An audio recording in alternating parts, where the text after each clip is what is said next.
বাপের জায়গায় ফেলাইছেন চুপ করবে না আমার বাপের জায়গাতে ফেলাইছো এই দেশের মধ্যে আমি জন্মেছি দেশটা আমার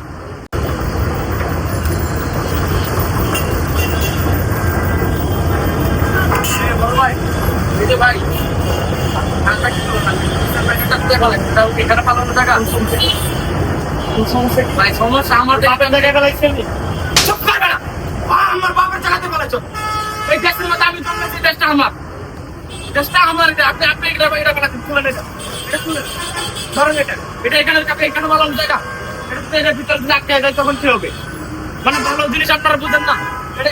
এই সম্পদটা কাদের এটা আমাদের দেশের সম্পদ এটা তৈরি করতে কিসের জন্য অনেক বৃদ্ধ মানুষ আছে স্কুলের ছাত্ররা আছে বাচ্চারা আছে যারা সিঁড়ি হয়ে উঠতে পারে না অসুস্থ মানুষ থাকে তার জন্য লিখ দেওয়া হয়েছে তা আমাদের সুবিধার জন্য দেওয়া হয়েছে না এটা যদি আটকে যায় একটা দুর্ঘটনা ঘটে মানুষের মৃত্যু পর্যন্ত হইতে পারে আপনারা সামান্য বলে মানুষ হয়েও যেতে পারে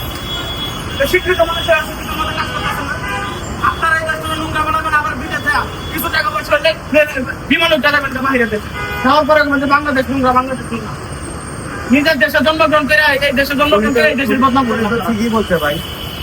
উনি তো ঠিকই বলছে আপনারা আসলে যে থানা খান সেই থানায় টুকরা করেন ঠিক আছে এটা একটু ময়লা ফালানোর জায়গা সরকারের দিয়ে রাখছে আমাদেরকে এটা পরিষ্কার করার দায়িত্ব কাদের যিনি সম্পদ আমাদের পরিষ্কার করে রাখতে হবে আপনি ফলাইছেন আর আপনার দেখা থেকে আরো দুজন ফলাইবে তার দেখা থেকে আরো 5 জন ফলাইবে এটুকু জিনিস বোঝেন না ভাই যান আর